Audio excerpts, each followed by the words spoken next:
Hello, everybody. Welcome to this week's episode of Sports Center. Nope. MGR Unplugged. We're going to talk sports today, David. I know. I don't know if I told you or not. No, but it's okay. I can. No. I do want to discuss sports, but we have a few tech topics as well. And there's a lot of tech in the news these days, especially with TikTok that we discussed that Trump wants to cancel or ban in the U.S. And then now Microsoft is in the purchasing it apparently, and you have more details that I'm not aware of yet, or the latest news. Facebook, Twitter, Microsoft. We're gonna discuss the economy a little bit. Stock market keeps going up, which nobody seems to understand why, but we're close to records again. And we'll probably end with a few light notes as well, as far as some companies that are surprising as well in the electric car industry. So we'll just get started. None of you people can tell me to stop. Lower the lights down. Hand over my crown. Hand over my heart. I do this for my town. I do this for my crowd.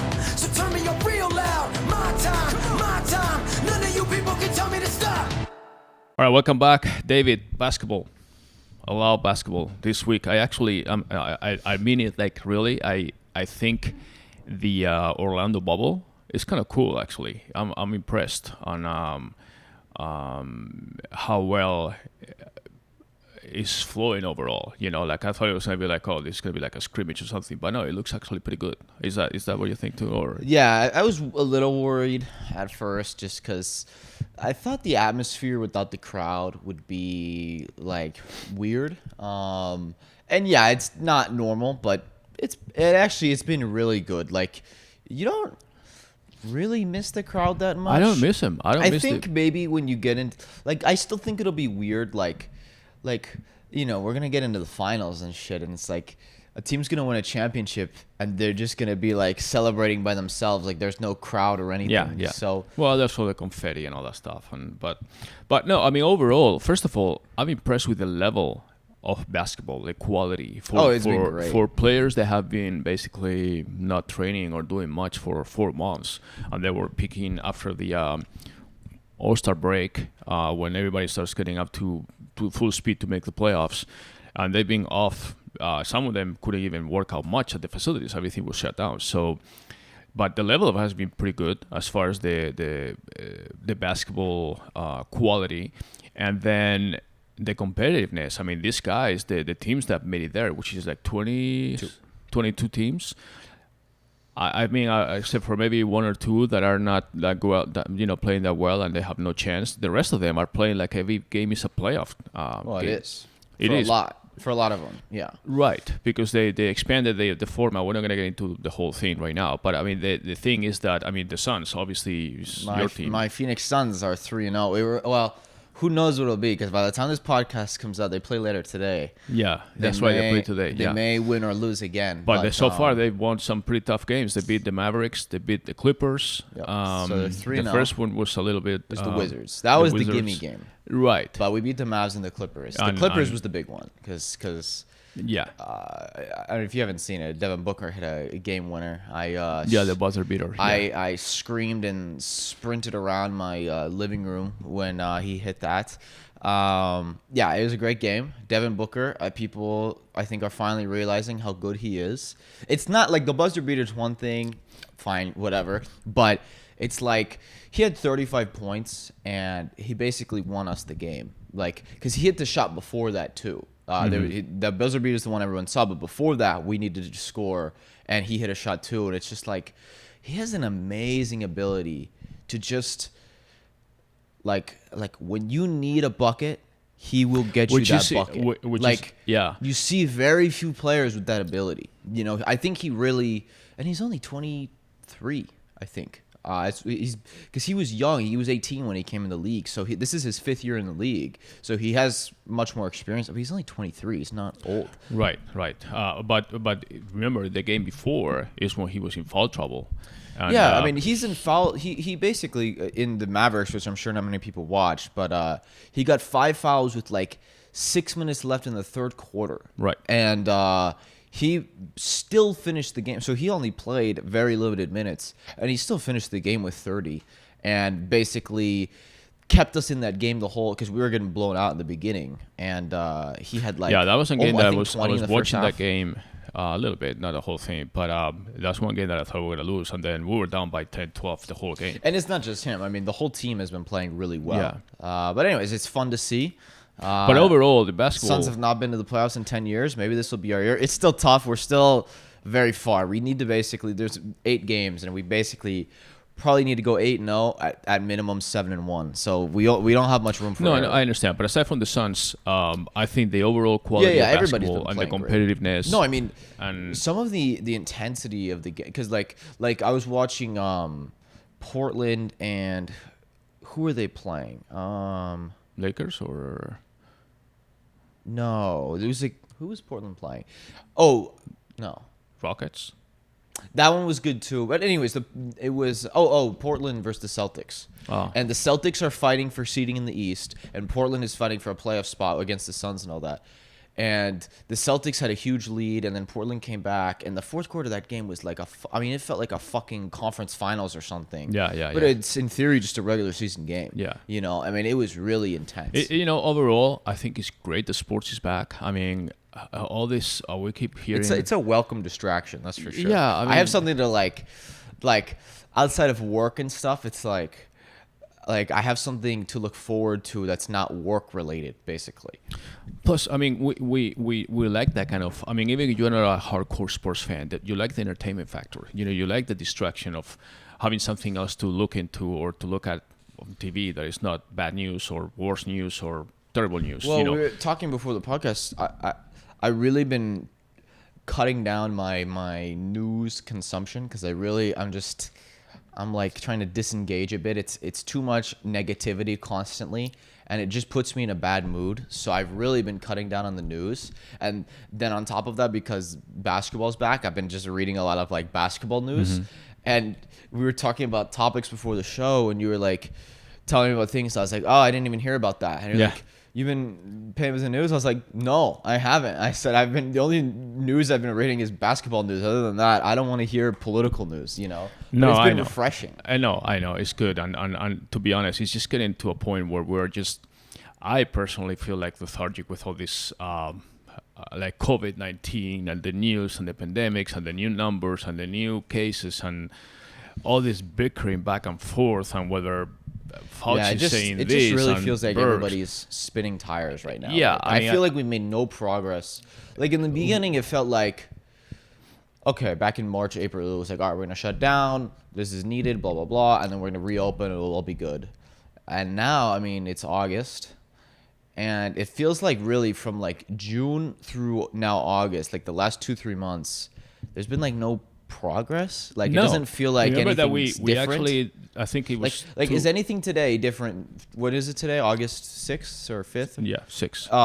Than June 6th, 2 months ago? Does No. it feel any different? No, the thing is that I think we recorded like 2 weeks ago saying that 6 months into or 5 months into a pandemic, we know nothing more basically. Well, And the other thing though, that actually I'll say in disagreeing with what I just said, that is really underreported and it makes me question agendas, is that there's actually a lot of treatments now that work really well. Like hydroxychloroquine with zinc seems to work really well. They used it in a lot of countries now. Korea uses it. France uses it. They use it in many places here in the U.S. Remdesivir seems to be working pretty well. That one was more of a question mark, and that one seems to be working better. Like it seems like treatment actually works pretty well now. Like we have the treatment. So well, you can see that if that's the case, then no pun intended. But if that's the case, then okay, maybe we're gonna have more cases and it's gonna keep spreading if we reopen. But if we have solid treatments that basically, because it really seems like the hydroxychloroquine, like you take it for a few days in most cases and you're totally fine, you're good. Like so if it's just like that, like because there's a lot of sicknesses that you can get and you're sick for 3-4 days and then you're fine. If that's what this becomes, okay, then maybe we can just go back to normal.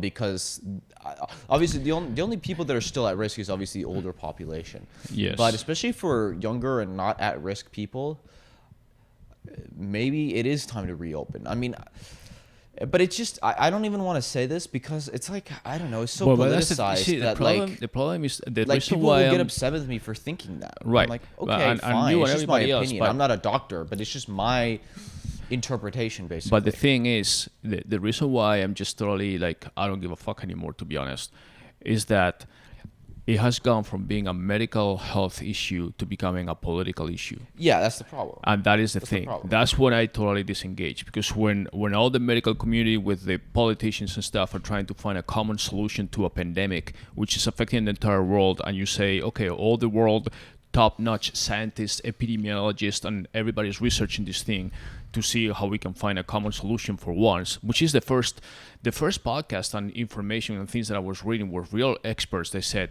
the good thing is that for once, the medical community from all countries that usually are fighting or competing just like anybody else to have the best medications and the best vaccines and all that stuff, for once we're all united. And with the technology that we have, there were doctors in the US communicating with doctors in China and in Europe and this and that, trying to exchange results and testing and information to come up with a common solution to a problem that is affecting the entire world. And that was very good. But then, like you said, lately, it just has become so politicized. Everything is political now. Right, Whether even- they're wearing a mask, but whether it's they're not like- wearing a mask. Like whether hydroxychloroquine, I don't understand. Exactly. So this is the funny thing. My personal backstory with hydroxychloroquine. So back in February, when nobody seemed to be concerned with the pandemic, I was very concerned, and I was like starting to look up what treatments there were. And I remember there was a doctor that I followed on Twitter that was talking about hydroxychloroquine, and he basically made a video explaining how the virus works with RNA replicase and everything, and how basically hydroxychloroquine plus zinc. Basically, zinc cannot penetrate the cell barrier very easily, but the hydroxychloroquine allows it to get Breaks in, it down, and then right. the zinc can stop the RNA replicase, I believe is how it works. So it stops the virus from replicating and spreading through your body. And so he was talking about, this is in February, and he says, it looks like this works pretty well, and this may be like the treatment that we use. And so I was online, but there had been no studies, there had been no proven cases. So he says, in theory, this will work, but we don't know yet, basically is what he said. And I came very close to buying it. I just couldn't find a reputable place to buy it from, and there wasn't official studies, so I didn't feel comfortable taking something that I was afraid of. And But some people ended up buying the wrong version. right. Well, because there's chloroquine, Right. not hydroxychloroquine, chloroquine, which they use for like fish Fish tanks. and Right. and And yeah, that's poison, basically. that's just people who are kind of ignorant and should Right. understand something before they take it. But my point was, it was just like, it's just a treatment. There's nothing political about it. It was just Right. like, this is a doctor who was talking about this, and I was interested in it, and I kept an eye on it. And then, by the way, like 3 weeks later on eBay, it was totally sold out. Everywhere was totally sold out. And it was like, okay, this is working. And now doctors prescribe it everywhere. But now, because certain politicians talk about it, then it's like becomes politicized. And it's like, why? And they go like, Why is it political? It's a treatment. What does that have to do with politics? Right. I mean, like that and everything. I mean, but the problem is that people, it's very aggravating because you cannot find a news source that gives you the actual truth about the numbers. You keep seeing, the U.S. does all these cases and all that. There's fatality rates, and the worst case, the U.S. is the worst country in the world as far as treatments. And it's like, okay, give me some specifics, because you cannot just throw a number. Yeah, the U.S. has the most cases. We discussed this many times. Yeah, we have the most people, the most technology, and probably the most accurate reporting of cases. Because if you go to, Brazil, where the president of Brazil is saying, we're not going to report numbers anymore, out of the blue. And the whole medical community and all that stuff, and the WHO and all that stuff said. It looks like it's getting really bad in India too. Yeah, exactly. there's I mean, these are one- countries with 1.6 billion. 1.3 billion people. I mean, we are like 330, 350 or whatever here, million. And those guys are like 4 times where we are. And not only that, their conditions are not very, very, they're not a developing country, if that, in many places they are in really bad conditions. Yeah, in India, if you're not part Right. of the upper class, Right. you're fucked. basically. Exactly. So, I mean, if we report everything in the U.S., because we have all this technology and this truth in advertising, so to speak, yeah, we're going to have all these cases reported. But I read, like I said, press from all over the world, and then there's even countries like Spain or France or whatever. It says, oh no, we're not reporting these numbers. Oh, now we just discovered that in this nursing home there were 150 deaths that were misreported, and they come with numbers all over the place and all that stuff. It's like, okay, let's just look at the numbers. Don't use the little soundbite that is convenient for your cause. And that's when everything becomes politicized from everybody, from the left, from the right, from the middle, from the press, from the clickbaits, from all that shit. And then on top of that, you say, okay, well, we tried the confinement. Maybe it did work. Well, confinement works. It's obviously, right, but that's supposed to be a short-term solution. Like confinement obviously works because then you can't spread it if everybody's confined. Exactly. But you can't confine forever because then the economy just gets destroyed. Not only the economy. There's unintended consequences of confinement. I think the problem is... you have people that have been confined and then they start having other issues. They have mental health issues. You have suicide rates going higher. You have domestic violence going higher. You have divorce rates going higher. You have a lot of things that affect families that are together. Kids are not going to school. Parents need to now reschedule their plans, because if the kids don't go to school, who's going to take care of the kids if they're studying from home with computers or whatever? They need to, I was just reading a statistic saying, okay, 50% of the parents are trying to reschedule their work schedule to say, I'm going to go super early and come early home, and then my husband is going to be the opposite. So basically somebody's home. There's a lot of consequences from saying you're confined. The problem I'm more discussing, obviously the pandemic, logistics is one thing. People will figure it out, but it's beyond just the virus is just an obvious example of it. But it seems like we've lost the ability to have nuanced conversations, unemotional, nuanced conversations on all sides. And I don't know exactly why that happened. I don't know why you can't just have a conversation about things without things becoming inflammatory and without or becoming politically inclined. That's what I mean. I don't know. You can't have most of the problems we have. This is the thing. I was thinking about this, and I was like there's the famous Einstein saying that applies to a lot, which is, he says, always try to make things simple, but not simpler. And I think we have and it's human nature, but everybody is trying to make things simpler than they are.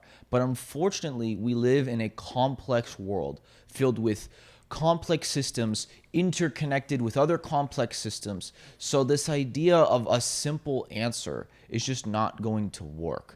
And people try to come with very simple answers to complex problems, and they're always not going to work.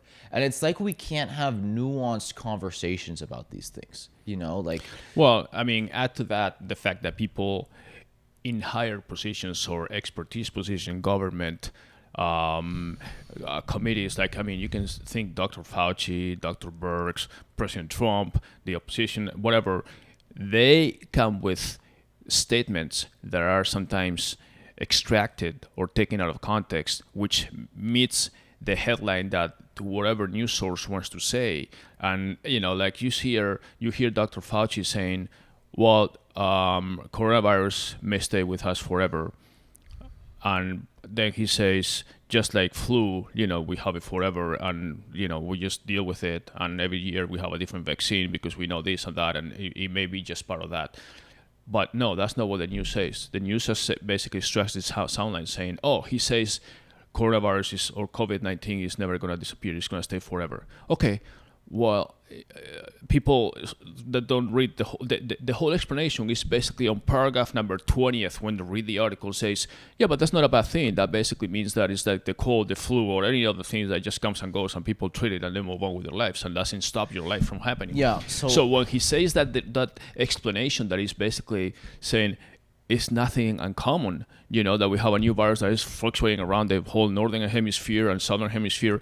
He's just basically making a statement like a matter of fact. But the headline is not going to say, it's something not important. They extract this thing like, we're in this pandemic and good luck because we're never going to get rid of it. That's the headline.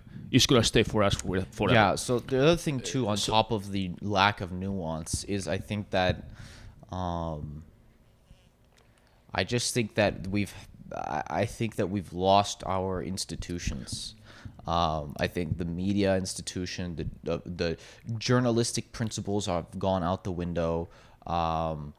As far as academic institutions, I just think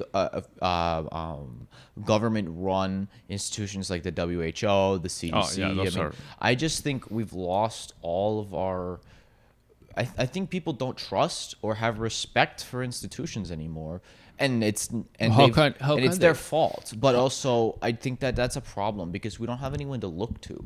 We don't have leadership. We don't have institutions. It feels like there's no one that we can trust, and I think that's also maybe even the bigger crisis beyond the pandemic is that there's no leadership, there's no accountability, there's no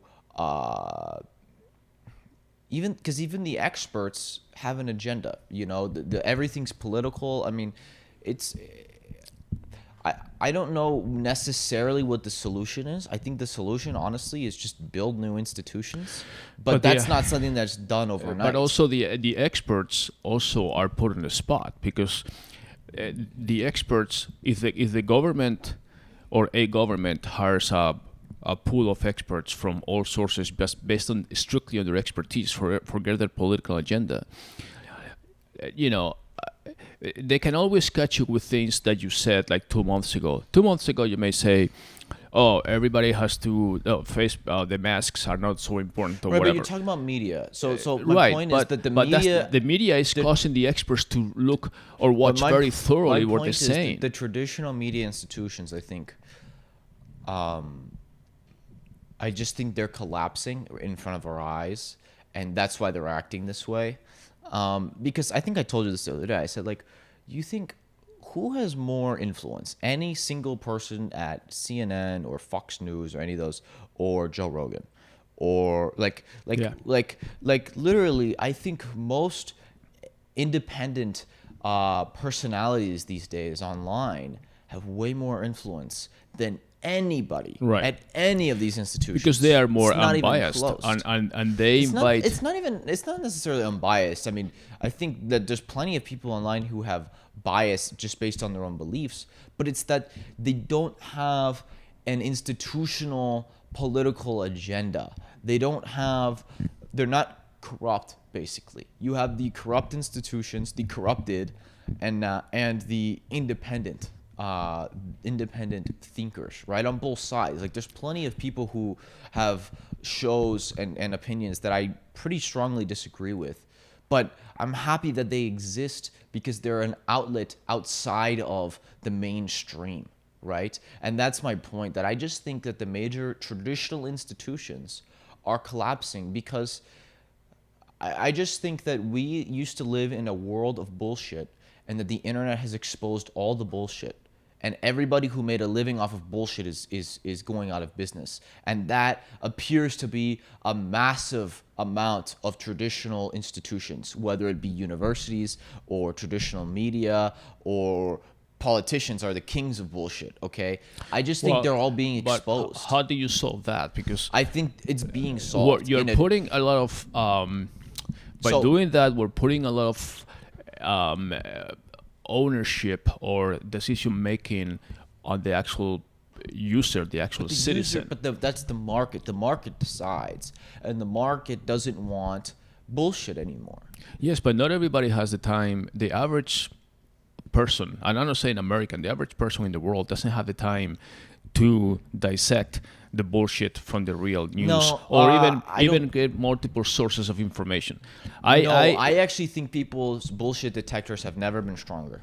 Actually. Well, they are getting stronger, but at the same time, I mean, I've made a great effort to listen to everybody on the spectrum as far as learning about COVID myself and everything else, listening to experts from all over the spectrum and the world. I mean, and they don't even agree, obviously, on the causes. I mean, we don't even know exactly where it originated or anything, but there's lots of theories out there. But you listen to different experts. The problem is not disagreement. People always Right. disagree. Scientists disagree on Of tons course, of things. of course they disagree. The problem isn't disagreement. The problem is, like I said, the lack of having nuanced conversations about those disagreements. Instead of getting inflammatory and political, it's okay, two scientists, respectable people, two doctors, whatever, disagree on what the solution is. Let's sit down and have a nuanced conversation about specifically why we think are certain things and see if we can figure out who's right. That's what it is, but you can't do that right now. It's just, it doesn't seem like I it's said, possible. it's gone from being a health issue to becoming a political issue in all countries. I know, In all I know. civilized countries now, basically, governments are put on the spot or being questioned or being replaced or having elections where their whole success ratio or rate is based on how they dealt with the pandemic. Forget about everything else. And that's why, I mean, the U.S. has elections in 90 days or less. And forget about everything else in the country. Now it's going to become, the pandemic. That's the main topic. To the point that now they're even saying, oh, Trump is trying to accelerate a vaccine so that he can claim victory. And then come November, they're going to put a vaccine that is not even 50% success rate or anything, just to claim that this is fine and everything is solved. It's like, no, I mean, we're trying to find a vaccine or something that is going to work as soon as possible. But I can see that coming October, November, we're going to get into flu season and people are going to start mixing the COVID with the flu and the cases and all the stuff. And then all the hospitals and all the clinics are going to start saying, oh, we're seeing a bunch of cases. People are going to think that they have COVID when they actually don't have COVID. I mean, it's just crazy. And we're going now into treating this as a political situation versus a medical issue. A medical issue is like you deal with it and let the medical community agree, and then the government helps however they can.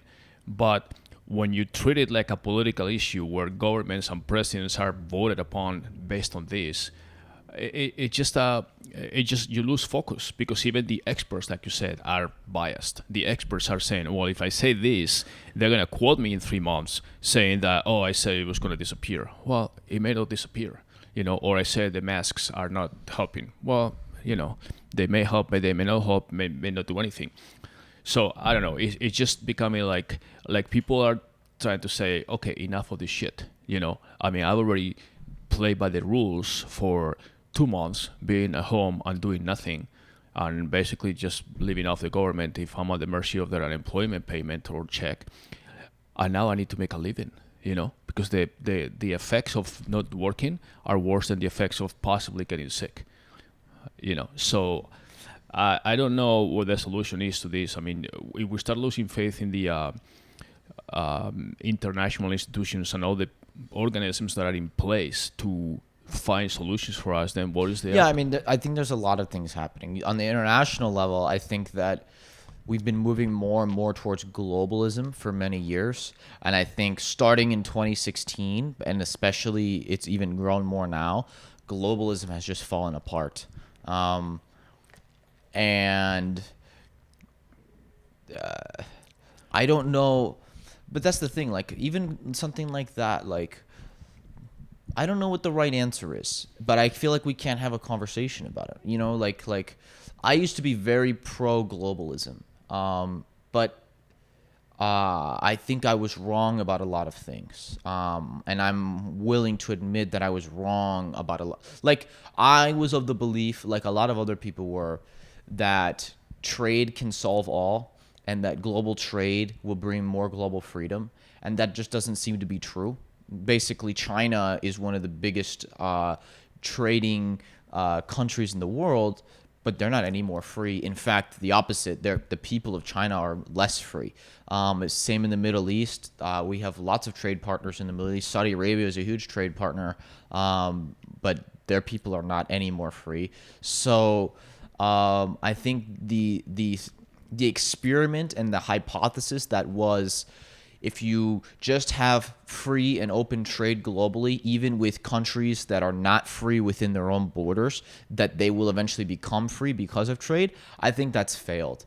And I think that was the official policy goal of many, not just in the United States, but in many countries around the world. And I think it's failed.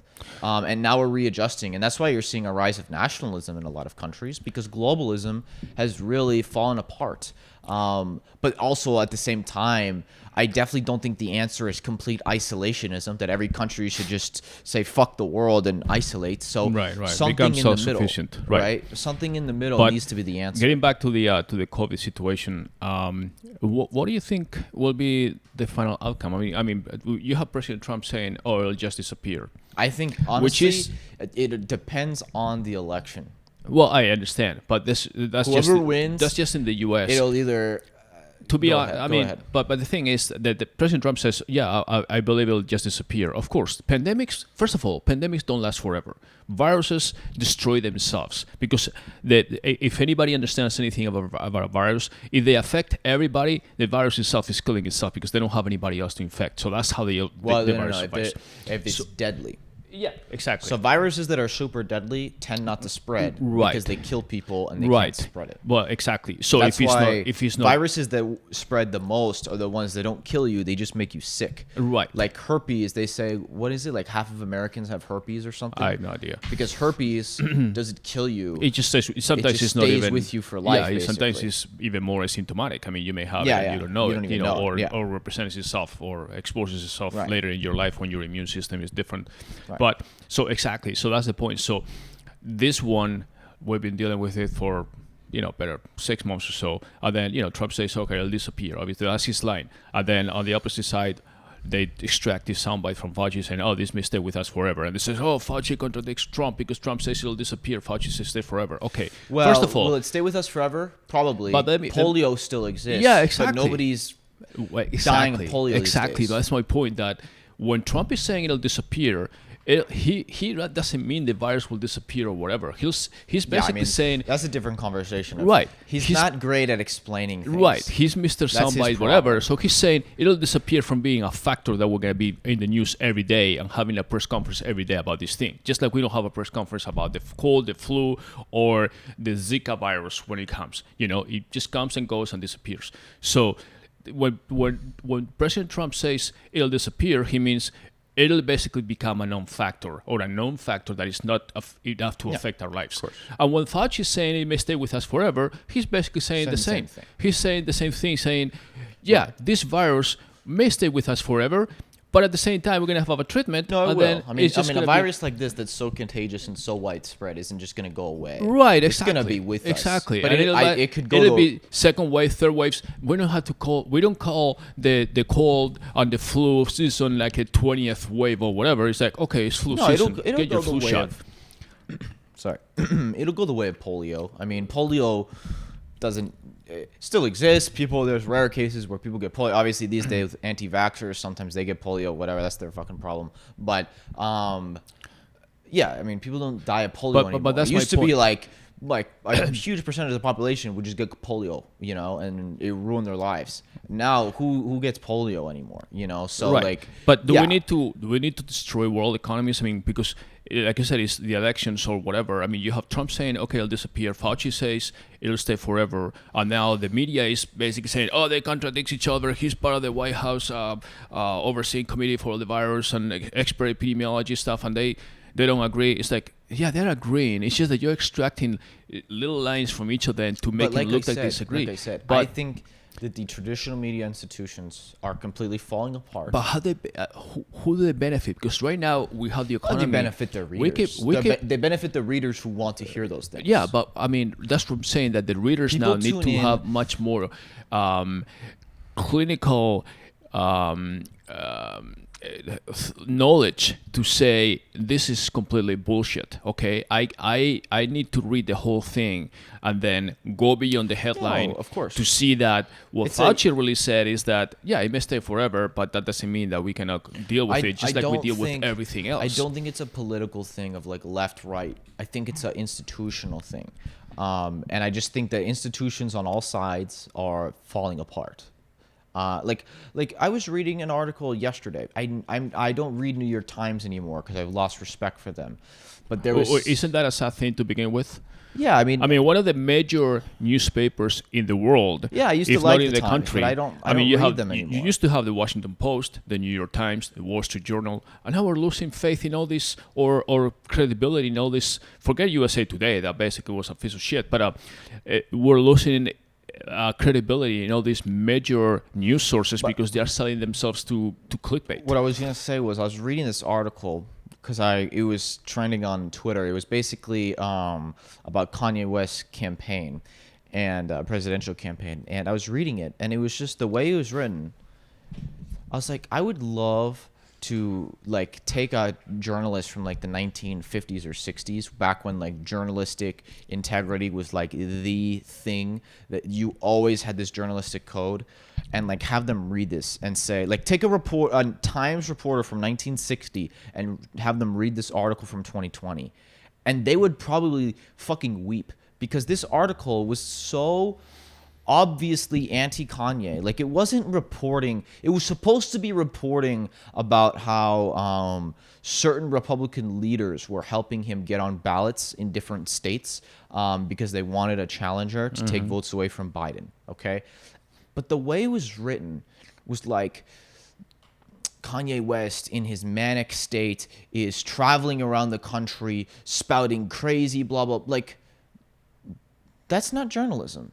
That's not journalism. Like, it was like, and then they would throw in a person's name. It was so funny. It was like and he hired this person to run his campaign, and they said this person in 2000, which by the way, this person in 2003 said this thing about abortion, I think is what it was, and I don't remember exactly what they said, but it wasn't anything crazy. It was just like, this person is obviously not pro-abortion, but it wasn't like, I forget exactly what I said, but they were like they threw it in like, look, he hired, like, instead of just saying he hired this person as his campaign manager, he hired this person as a campaign manager, and this person said this, and this, which is why this person's crazy, and Kanye's crazy, and blah, like, it was like, this isn't journalism. Well, but that's, and I was like, that was the first article I've read from the Times in like a few months, because I was like, all right, let me read this real quick, because I was just interested in what it said, and I'm like, this isn't journalism. This is an opinion article. Exactly, that you just said it, because before, this person doesn't like Kanye. I can tell. Before newspapers or basically any news type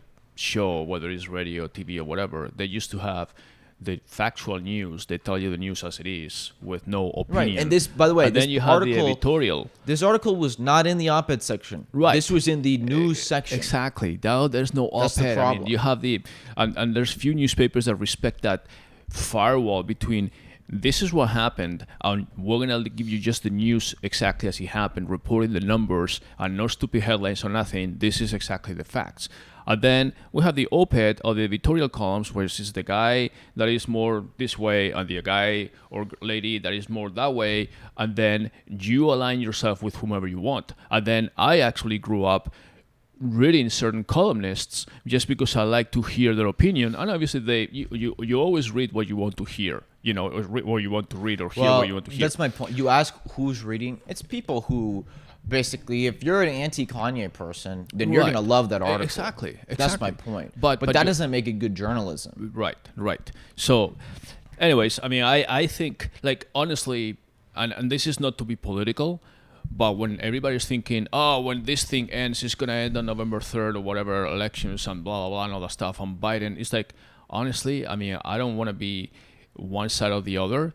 I don't think Biden being president for the last 3 years instead of Trump, if he had been president now, would have done any much better than what we've done right now.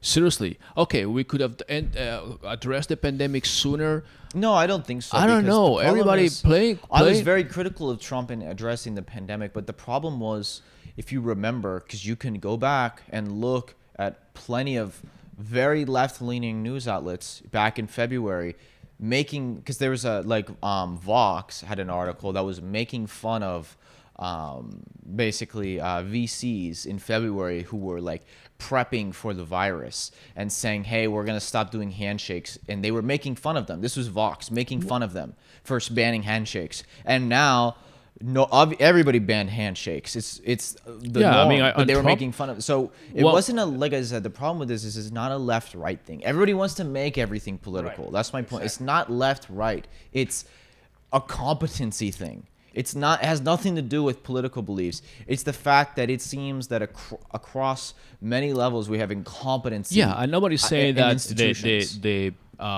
approach of the fighting the pandemic procedures and all that stuff was perfect. I mean, obviously, I mean, nothing Macron in France, who's as liberal as it gets, it was like almost like ironic. He gave a speech saying, "Well, we're not going to close anything. Yeah. We're not going to do anything. France won't be affected." And like 2 days later, they shut the country down. Yeah, so did Boris Johnson. And this is like And- Macron, France was like, "Fuck! If you think we have liberals here, go to France." You know, like that's my. It wasn't a left-right. I mean, thing. every country.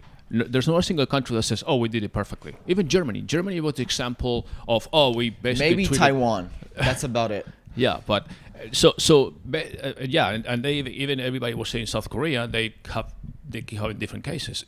Not to mention that, China said that they only had 3,000 deaths, and it's like, okay, yeah, I like to see that in a country with 1.6 billion, and Wuhan has like millions of people right there. So, yeah, everybody can say we could have done it better. Honestly, Biden, I don't know, if he wins on November 3rd, it's not like all of a sudden things are going to change.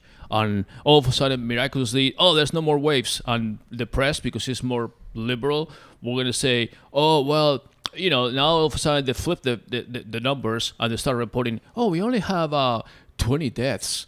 The mortality rate is way down from what it used to be. No, now we're reporting mortality rate, which is definitely down. I mean, let's think about it.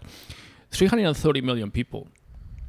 What do we have? How many people infected? Like 4.5 million or something. And about 155,000 people dead. Okay, so that's like a 0.1% of the population. I mean, doing rough numbers. And it's like, okay, yeah, of course, every death is bad. But at the same time, it's like, well, like we used to say, now it becomes a statistic now saying, okay, well, I mean, those people, they have existing conditions or pre-existing conditions. They probably would have died of the flu or this or pneumonia, whatever. And now they are all cataloged as coronavirus deaths. It's like, okay, I mean, how many people didn't die because they were confined? They didn't die of this or accidents or whatever. And how many people are dying now because the suicide rate is super high, drug consumption is super high, people are like climbing off the walls. I mean, there's a lot of side effects and unintended consequences that are taking place now. And the country economy, we cannot just keep printing money because we're actually killing, metaphorically, the next generation. They're going to be in so much fucking debt that I don't know how they're going to make it. Because we just solved, I mean, the problem of in the Democratic debates when Andrew Yang was saying, oh yeah, UBI, Universal Basic Income, blah, blah, blah. And everybody say, oh yeah, how are you going to fund this thing? How are you going to, we just answered the question. Very easy to fund it. They were asking him to come up with solutions on how they're going to fund that thing. Well, before it was like, we're going to take money from here and save money there and blah, blah, blah, doing all this complicated math. Well, there's no problem. We'll just print more money. That's what we're doing now. Now we're trying to pass another 2 trillion package because, Oh, I know. I said the it's funny just- thing is like the question the funny thing is that you can make fun of Democrats for never worrying about the money side of things, that they just want to make everything perfect because we can just money is never an issue. But then Republicans do the same thing. Republicans just print money like it's nothing. Republicans don't give a fuck. The only difference is Democrats don't pretend that they don't care about money. Republicans pretend they care about money, but don't care about money either. They just spend, how many trillions have we printed? And this isn't, this And is it's Mitch not over. McConnell and Trump doing this. These are Republicans doing it. It's it's not over because right now we have. Mitch McConnell pretends he cares about the fiscal debt ceiling, but he doesn't give a fuck. No, They don't give a we fuck. don't even have a ceiling anymore. You don't have a ceiling. This is like you don't need a debt ceiling. It's like a because they Big Bang Theory. They figured of- it out. They said, "Hey, we don't need a debt ceiling. We can just print money. So even if we're about to meet the cap on the debt ceiling, we can just print money and have more money anyways." Exactly. don't care. And that's and another topic I wanted to discuss today is the fact that It's like because of this, the famous thing of like, what's more dangerous, a crook? What's more dangerous to be in charge, a crook or a fool? I don't know, because I think probably people who are super liberal who think money is never an issue are probably fools. But I think Republicans who know money is an issue but do it anyways are just fucking crooks. Yeah. So I don't know who's worse. How else do you explain the fact that the market is almost back to record highs right now in the middle of this pandemic? I mean, inflation. Exactly. That's well, what the it thing. is. Why do you think gold and silver have gone up? Gold, okay. Gold is a multi-trillion-dollar market cap commodity. For it to make multiple percentage swings is hundreds of billions of dollars in value. Gold doesn't just grow like that. It's not a company. Gold didn't report good earnings, okay? It's that we printed so much money that gold becomes more valuable. Gold is over 2,000 an ounce now. Yeah, it is. And silver has gone from silver too. Silver just today is up about 5.5%. Yesterday was up another 8%. Did silver announce really good earnings yesterday? What happened? Yeah. Did they beat their earnings expectations? Good expectations. Yeah, we're gonna have a lot. We found out that there's no more silver on the planet, and all of a sudden it becomes a hot commodity. That along with the fact that the Fed is just buying stocks. Is the biggest buyer now because this is prompting the market by just buying shares. It's just buying stocks from everything, buying debt, whatever. I mean, the market is now back to, which is fine. Everybody's 401k is going to feel great and everybody's investment is going to feel great. But trust me, that's just fucking fake. At some point, but the shit is going to hit the fan. Like we've discussed before, only about a third of Americans have a 401k. Most Americans don't. Who holds, basically, if you look at the distribution of people, what group of people mostly has their money in cash? What group of people is that? I don't know. What group of people has to have most of their money in cash? That they don't have enough money to have tons of different assets and investments. Oh, yeah, obviously. It's poorer people. Right. Yeah. Lower middle class and poor people, they don't own assets. They don't own stocks. They don't own houses, real estate, gold. They can't own that stuff because they need the cash to live. They don't have enough excess money so that they can invest in those things. The money they have, they need to live.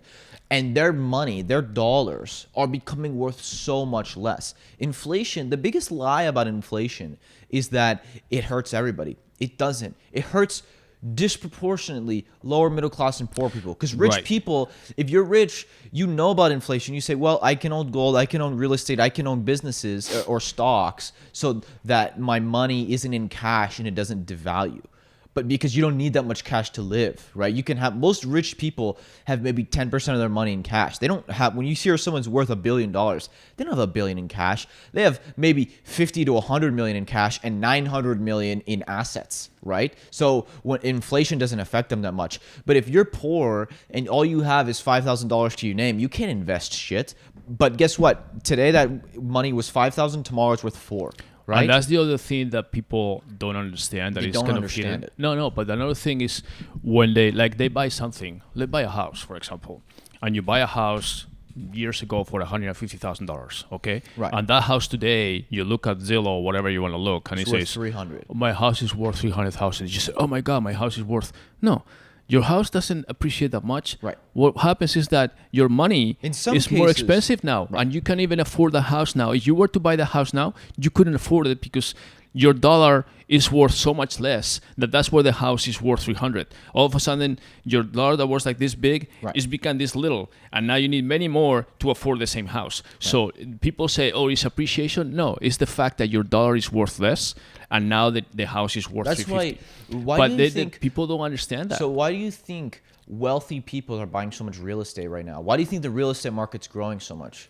Because what is the advantage of a mortgage? Okay, if you can get a fixed rate mortgage for a certain price, if you buy a house today for $300,000, and right now interest rates, you can get a 2.5%, 3% interest rate, which is insane. Okay, you get a tiny interest rate on a fixed rate mortgage for $300,000. If you know that the dollar is going down by 10% in value a year, which at this point it is, because inflation is basically 10% right now. I mean, they'll lie and say it isn't, but it is. But you put your money in that house and you have a tiny interest rate, which you can get right now. It's a no-brainer to buy real estate. So that's why real estate's going up, because people are realizing, wealthy people say, hey, fuck it, I'm just going to put my money in real estate. But you know what the interesting thing is? Because I can take advantage. That mortgage applications are going up. However, the banks who actually know this shit are actually making it more difficult to approve mortgages. So they tell you that, oh, the housing market is booming, mortgage applications are up. Yes, applications are up because people are realizing, hey, 2.5%, 3%, I locked the rate for 30 years, that's fantastic. So they apply for either a mortgage or a refinance of the existing mortgage. However, the banks are putting many more hurdles for people to get approved because they know that those people, they say, okay, well, this is not going to be beneficial for me. So they're putting many more obstacles to get those mortgages approved. First of all, they ask you for a higher deposit. They says, okay, you're going to buy this house, you're going to have more skin in the game. Instead of 5-10%, you're going to have to put 20% down now. Okay, so if things change, we're going to be covered because we already have 20% down that you pay for the house, and it's not just us lending the money, it's you also putting your money.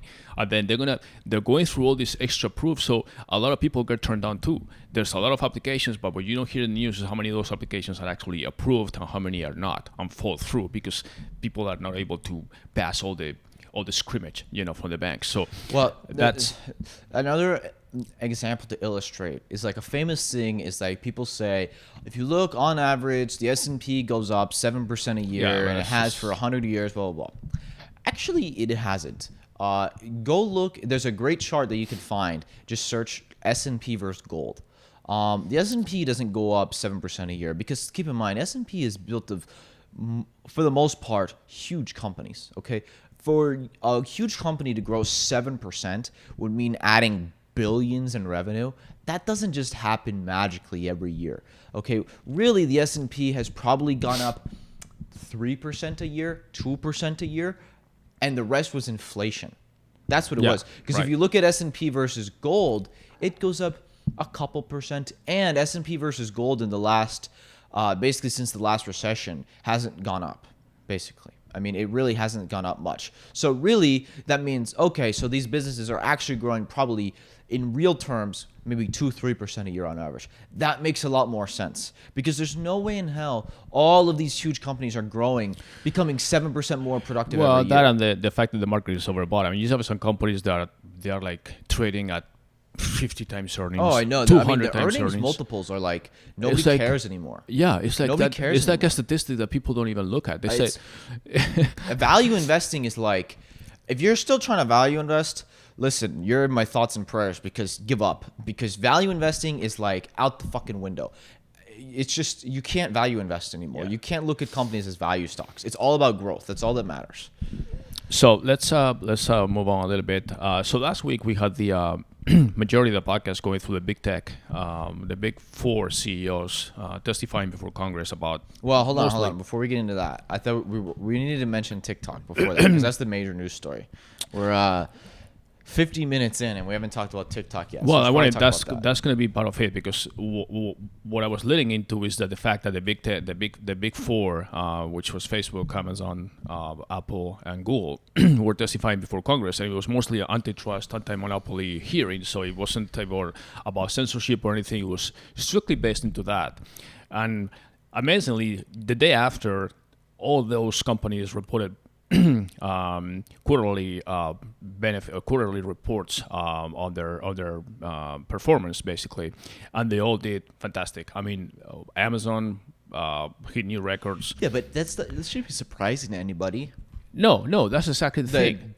I mean, the physical economy has taken a tank, but the digital economy, which all of those companies operate in the digital economy. The only one actually that didn't do as expected was Google, that took a hit on advertising because a lot of companies are still not advertising fully. But Facebook, despite all the boycotts and all that stuff, they said, it doesn't really affect us. Like Zuckerberg said that in Congress, said, we have 1,100 advertisers that are boycotting us, and he says, it doesn't really affect us that much. Yeah, because they don't spend that much. Right. Actually, the far majority of Facebook ad revenue is like small businesses. But it's not the big companies. Remember, this is where I get to the TikTok part. One of the things that Zuckerberg specifically was accused of, or even Amazon stuff, is that they take their kind of customers or rivals technology and they copy it and then for their own benefit. So Facebook, Zuckerberg was specifically accused or basically pointed out when he threatened Instagram and System, saying, hey, either you change or we buy you or you will destroy you. And they ended up basically buying Instagram and just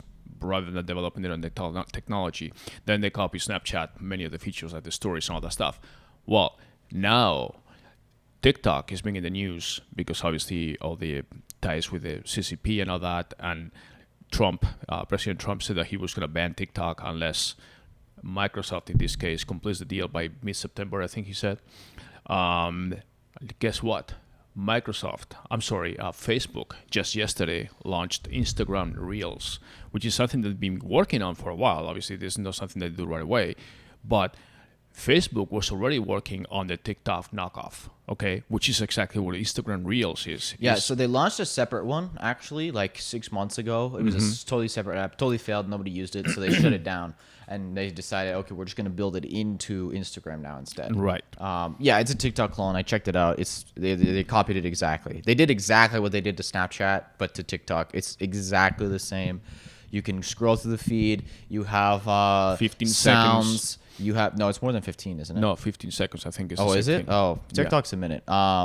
You can use sounds. It's exactly the same as TikTok. Yeah, you have your filters. I don't think it's not as good, but yet obviously, but it's exactly the same. Well, I mean, I'm assuming being a Facebook product, they're gonna start. The main thing synergy. they need to copy is the algorithm, and obviously, I don't think they're gonna have a problem because the Instagram algorithm already is pretty decent. So. We'll see if they can replicate the TikTok algorithm within Reels. But if they can do that, Well, but I mean, even if they do that, and this is the other topic, going to TikTok now being bought out by Microsoft. I don't know much of the latest news. You have more information on that. yeah. So I mean, I'm sure most people have heard of it by now, but they were trying to buy it. The rumor was $30 billion, but they were only buying U.S., Canada, New Zealand, Australia. Right. And now, and the UK, I think. And now. No, I don't think UK was included okay. originally. And now they're trying to buy the whole thing. They just want to buy all of TikTok, basically the global, besides basically China. Yeah, I never understood how Microsoft or any company can say, "Oh, we're gonna buy the TikTok in US, Canada, New Zealand, Australia," and then how is that? I mean, it's a global social media platform. So and the whole thing is because TikTok was basically controlled by the CCP, by the Communist Party of China, and I mean, the technology is always there. So are you going to put a firewall where nobody gets anything else in China? So that was kind of iffy how they're going to control that and move the headquarters to the US and all that. So so now they're just trying to buy the whole thing. Basically, ByteDance can keep what's it called in China? Do you remember the name of it? No. I always forget the name of it. I made a mistake on a previous podcast where I called ByteDance. Yeah, ByteDance is the parent company. They own many things, not just TikTok. But anyways, they'll keep the China version, but the global rest of the world version would be Microsoft. Which, by the way, you think if Microsoft goes through with it, that India will then reallow TikTok? Yeah. I mean, I don't see why not. I think they would, right? Yeah. Just a side tangent, but that's already 100. How many million users they had in India? That was a big hit for over 100 million, I think. Yeah, yeah. definitely. India, TikTok was big in India. Yeah, it was very big. Yeah, so they lost like 20% of their user base. So, anyways, but the number now looks like it might be more like 50, maybe 60 billion. Oh, really? Yeah. Okay, so the whole thing, which is still a steal. But is it just pure cash, or how is that going to be? No, I'm sure it's a stock. I'm not sure exactly the makeup of the deal. I'm sure it'll be. Well, somebody. I mean, we're paying that money to China. To ByteDance. Which is where? Well, it's a Chinese company, but it's officially or unofficially. Well, I don't know. I mean, officially, ByteDance is just a Chinese company operated by a Chinese entrepreneur and investor. So no different than a company here.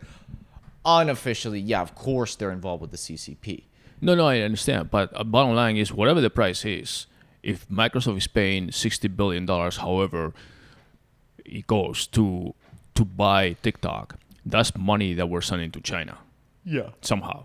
Yeah. Yeah. That's pretty crazy. Yeah, but sending $60 billion of American money to the country that is costing us. Well, it's not going to be dollars. Okay, it's going to be probably just shares of Microsoft. Well, either way, however you send it, you're sending a value of $60 billion that are good dollars versus, to the country that is costing us right now about $6, $7, $8 trillion. Well, I don't know. I mean, it's just. I'm surprised that, even though Trump wanted that to happen, that. Trump said, "Hey, you should give that money to me." Well, Trump said that that he brokered the deal, He said he should get money. Like the art of the deal. He said the Treasury should get some of the money. Basically. Yeah. He basically said like, hey, as you get a commission, basically, because I brokered this deal for you, and Microsoft is like, yeah, we're buying this thing. I don't know why Microsoft was singled out as far as the buyer. I don't know if any other company could have. Who's gonna buy it? Facebook definitely could not buy it. None of the four that were testifying for sure. Google's not going to buy it. Apple's not interested in buying it. They even said it afterwards. So there's only so many companies that could even buy it, first of all. It's not like how many companies have 50 billion to drop, okay, first of all. Second of all, of the companies that could, most of them don't want to touch it because they don't want to get antitrust against them. So Microsoft has basically nothing in consumer these days besides Windows, which is like old school. They have nothing mobile consumer. And so you can't make any antitrust claims against them, and so they're going to buy it. My point was Microsoft's market cap is 1.6 trillion. So 30 billion is 0.2% of that. 0.2%. So for 0.2% of their market, and by the way, the stock went up on the news, so the market cap grew 70 billion. So even if they end up buying them for 50 billion, their market cap went up 70 billion. So they basically got the company for free just based on the news. They actually made money. Yeah, I mean, I just have a. But my point is, the fact that TikTok is going to sell for 30, no one would ever. If TikTok was an American company, and you wanted to buy them, they wouldn't sell. They literally wouldn't sell unless you offered them some ridiculous multiple hundreds of billions of dollars, because TikTok is going to easily be worth 100 to 200 billion within the next 3 years. They could. Obviously, we don't know how Reels is going to develop, grow, whatever, and if customers are going to shift from one platform to the other. Unless TikTok disappears, I don't think Reels is going to beat TikTok. The only way Reels beats TikTok is if TikTok disappears. Yeah, obviously. But the thing, I just have a little moral issue with thinking we're buying something from China. All this trade war with China, and all of a sudden we're buying one of their platforms just so they don't buy our data or get our data for 60 billion or whatever amount of money, when they are indirectly or directly costing us. What do you want to do? You want to? Well, I don't know. I mean, I'll say, it's worth 60 billion, but that money is not leaving the U.S. We'll allow you to invest that money in U.S. companies or do something, but we're not physically sending $60 billion to China. It's not dollars. It's going to be shares. Microsoft isn't going to write him a check for 60 billion cash. It's going to be shares. That's how these acquisitions work. You sell the share, you get the shares. Yeah, and what they do with the shares is up to their own discretion. Right. But I mean, either way, it's just basically giving them. I'm less worried about that. I just hope Microsoft doesn't fuck up TikTok, because I don't think they know what to do with it. Microsoft is not great at consumer apps. I don't think they need to touch it. I mean, they already have a CEO that is an American CEO. I hope they don't. I mean, they well, I was going to ask you, by the way, what do you think the Disney streaming guy who left Disney to go be CEO of TikTok? Oh, that was another company who's rumored. Disney might buy TikTok, but that doesn't look like it's happening. I was thinking also like maybe Netflix or any of these other streaming. I don't think Netflix is into social. That's why. I don't know. It looks like it's going to be Microsoft. Because they can use TikTok to make like the Quibi. I don't know if Netflix has the money. Stock, whatever. I mean, obviously. Anyways, I don't know if there's their focus either. But how do you think he's feeling right now that he leaves Disney streaming like 2 months ago to be CEO of TikTok, and this is got to be the most chaotic first 2 months for any CEO of a big company. I think he'll be. I honestly think that he'll be relieved, because he run into a company that obviously have the ties with China. Yeah, but he was between a rock and a... Yeah, I know, but he was between... Yeah, but it was a little more under the radar, saying, it's TikTok, and then the connection with China became more publicly known to the point that the president... Was it ever publicly unknown? Well, by the users, I think so. I don't think... No, I think most users knew, they just don't care. Right. I know, but at the same time, what is in the news, and you start getting all these... Like from what I saw, for the most part... especially like young people, Gen Z, don't give a fuck. I understand. They don't care. I understand. Like, I don't care if China steals my data. They don't care now, but eventually it's not a good thing if you have a social media platform that is sending all your information to the Chinese Communist Party. But I'm just saying I don't think people care. Right. So, but to answer your question, I think it's a little more relief saying, okay, I still have TikTok. Now I have full control, and now I can basically control the whole Western Hemisphere except for China. and I'm out of trouble. Basically, I can exploit the content, the content and the advertising and everything, and all the platform overall without being concerned about what data is sent to a Communist Party in China. So I think that's actually a good move. And then he continues to be the CEO and based in the U.S. So I think that's good. We'll see. I mean, everything needs to be completed in the next few weeks. Just please, they fucked up Skype. I don't think they fucked up Skype. I mean, Skype didn't. What do you mean? No, seriously. I mean, the problem is they didn't do anything with it. And it didn't evolve. Well, yeah, that's fucking it up. Yeah, well, I mean, basically, Zoom should not exist. No, if I understand. Skype That's a whole had different- continued on their progression. Skype, if people remember, was the biggest video platform, what do you call it, talking platform in the world. Mm-hmm. Not even close. And Microsoft buys them and does nothing. Yeah, for the same thing. 10 years. What did they do to LinkedIn? LinkedIn, that's mean- my point, though. Okay, That they buy these platforms and they leave them to die. That's my point. Yeah, I mean, I think in this case with TikTok having its own CEO Like if and all that Skype stuff.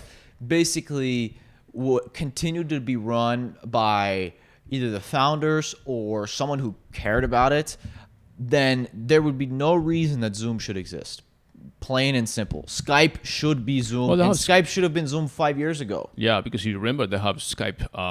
They have Skype They Business. started Skype for Business, which fucking sucks. Nobody Right. uses Well, it. Microsoft Teams actually is now they're competing against Right. themselves. They made Skype really should be Slack and Zoom built into one, Right. and they completely failed. I've been in a few conferences with video conferences with Microsoft Teams, which work just fine. And I was wondering why did Microsoft start Microsoft Teams for video conferencing and all the stuff when you can actually have Skype Business and do the same thing. And it's funny because I had a few of them back maybe a year ago with Microsoft Business, and it was so convoluted that even the owners of the accounts didn't know how to even use it. We ended up having just a phone call conversation because it was just so convoluted to even get into the video. The only thing I like Skype for, there's literally one thing.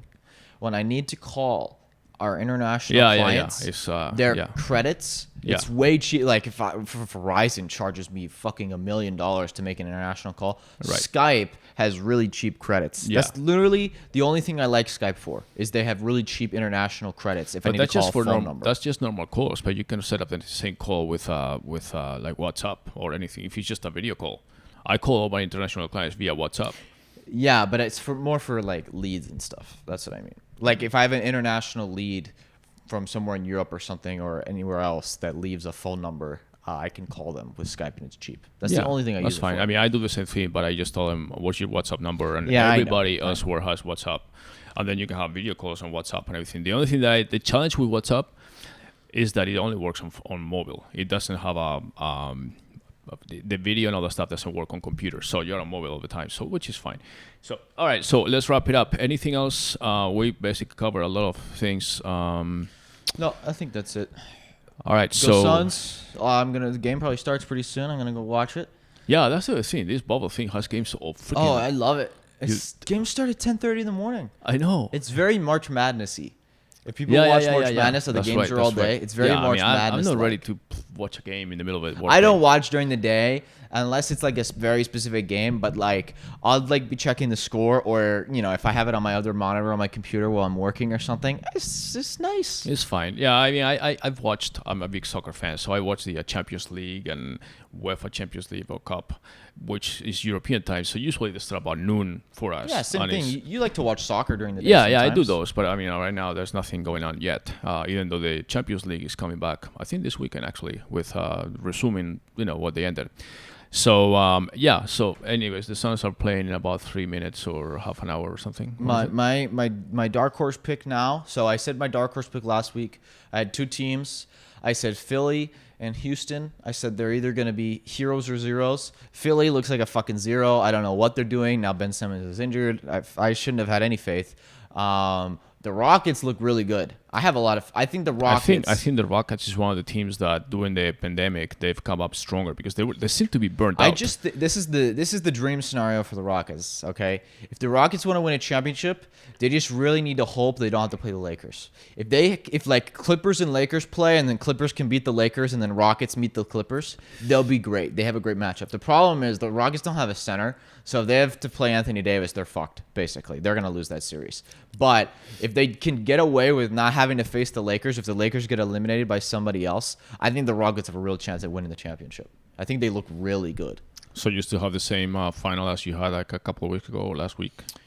What was my final? I think I actually said Lakers, but I mean, I still have you faith had in the Lakers. Bucks, I still have faith in the Lakers because at the end of the day, I just think LeBron James and Anthony Davis are just gonna be tough to beat come crunch time. You know, it's they're not playing very hard right now. So when it comes to like fucking, it's a game 6, game 7. AD and LeBron are gonna turn it up, okay, and that's the difference. So will everybody else. Yeah, but they're AD and LeBron. The Clippers don't have an answer for Anthony Davis because they don't have a center. Even Montrezl Harrell, like he had someone, I think his wife died or something, or his mother. Yeah, he had to leave. His mother was in an accident. That's right, his mother. Okay, yeah. Yeah, she died. And now he's coming back, so I don't know. But besides that, it was just matchup wise, he's a small center, right? He's not a big center. So that's their biggest problem. And then LeBron James in the playoffs, I mean, he has actually, the I think it was his grandmother. Was his grandmother? That was his think mother. So. I think someone close to him, basically. Yeah, some family member. And they said he come back whenever he comes back. Yeah. But the point was, but he needs to get into the bubble procedure again, which is not going to be that quick. Yeah. He needs to be 2 weeks. Yeah. But the point is, I just think, listen, LeBron James is LeBron James. I don't need to say anything. The guy went to 8 straight finals. So his playoff performance speaks for itself. And now he's on a team with Anthony Davis, who is just a nightmare to try to match up with. And especially if you're the opposing team center and you're like, fuck, I got to play 7 straight games against this big motherfucker. Good luck, you know? So that's why I still think they're my favorites. But it'll be interesting. I really, like, if I had to pick, I would pick the Lakers. But I'm not saying they're going to win. I don't have a ton of faith. I think it's really wide open this year. Like, the most wide open it's ever been. It could be the Raptors for a while. Well, yeah, you're taking the home court advantage out of the game too. So literally, so now it's like who's gonna be? If the Raptors end up winning the championship again this year, it wouldn't surprise me. Like they're playing actually surprisingly well for being. They play great. Leonard. I just think it'll be tough. They don't have a guy. The thing that Kawhi gave them last year was like, when it comes to what you call like nut crunch time, the closer you type. Need a bucket. They don't really have that guy. That's the problem. Is Kawhi was that guy, and now he's gone. And I don't think, like, even Devin Booker basically did to the Clippers. It was like, basically, we needed 4 points in the final minute. Devin Booker got us those 4 points, you know, and that was it. And he won us the game. And if you don't have that guy, it's tough. All right, so you'll be watching basketball. Yes. I'll be watching Formula One again at Silverstone. Hamilton's going to win the championship again. Congratulations. 75th anniversary of Silverstone back in England. Well, actually, last race... We never mentioned on the podcast. Last race was pretty interesting. Your favorite driver in the world. Yeah. He's coming back. Yeah, he's coming back. Alonso, he's going back to the Renault. Spaniard. Yeah, he's going back to Renault. But where he won 2 championships. Yes, but before that, you know what years? 2003. No, that was Schumacher. 2005. I mean, it was around 5 and 6. 5 and 6. Yeah. Schumacher won from 2000 to 2004, 5 in a row for Ferrari, and then Alonso dethroned him. Is Hamilton going to win 5 in a row? Yeah, he will. Yeah. This year? Yeah. Fuck. But Alonso. I like Hamilton, but I just think. Well, yeah, he's fine. He's a good driver. I mean, obviously he has the best team and all that. My problem is that I just think F1 these days is too car reliant. Like the driver isn't that important anymore. It's always been, but yeah, nowadays it's funny. I was just listening to a podcast from the BBC this morning, and they were saying you can put Hamilton in a bad car, and yeah, he'll extract a little more from the bad car, my point. But still not win. Like, however, you put up okay driver in a good car, and they're gonna be better. Yeah, we know that. Like Bottas is basically always up there, and Bottas is not a great driver, but he's in the Mercedes, so he's up there all the time. And he's the perfect teammate. If you swap Bottas and like any of the other really talented guys, like a Verstappen, Alonso is only, I mean, Hamilton has only had 2 tough teammates. One was Fernando Alonso when Rosberg, he was won a championship. Yeah, exactly. One was Alonso when he was with McLaren, which only lasted 1 year because they were actually hitting each other. Actually, it was more around Dennis, but it's a whole different conversation. And then obviously Nico Rosberg, who actually ended up winning a championship, and then he says, "I've had enough, and I'm out of here." So, but Alonso is coming back next year. But before that, he actually is racing at Indianapolis again for McLaren. And that thing is August 23rd. In fact, he had to have a special exception from the U.S. because he's coming from Spain, and the U.S. is not allowing any travelers from Europe without quarantine. So he had to go through all these tests and everything, and now he was flying to the U.S., and they had an exceptional situation or something, and now he's going to start testing all that. And then in 2 weeks, Indianapolis 500, which was postponed, is usually Memorial Day weekend. He's going to be racing there too, so I'm looking forward to that. Will be, if he wins that one, which is a very, very long shot, it'll be his triple crown that he calls, winning the Monaco Grand Prix, Monaco Grand Prix? Oh, Le Mans, and 24 Hours of Le Mans, and then Indianapolis 500. So only one other driver has done that, so it's Graham Hill. So. All right, well, that's it for today. We started with sports, we ended with sports, and we had a lot of pandemic and economy in the middle. Hopefully you guys enjoyed it. Follow us on basically any social media, Facebook, YouTube, whatever you like this podcast. Do we have a Facebook? We have one. I mean, everything that I post on, I don't post on Facebook directly, but I post indirectly. When I post on Instagram, it goes to Facebook. If you still use Facebook, okay. I mean, I guess that's okay. Sorry about that, right? I'm sorry that you still use Facebook, but yeah, no, we'll be. I mean, the main thing is, obviously the podcast channels, whether it's Spotify or Apple Podcasts or whatever, or YouTube. We do the video obviously for YouTube, and then we usually dissect the podcast because it's 1 hour plus into sometimes different highlights and different segments that you can also catch. So, but the main thing for us is you can share it just with one friend. That would be great. If we get more viewers, it'll be great. You get feedback, send it to us. We have no sponsors. We don't want to have anything. Everything is produced by our parent agency, MGR. So that's it. And until next week, have a great time and weekend. Thank you, everybody. Bye-bye. Bye.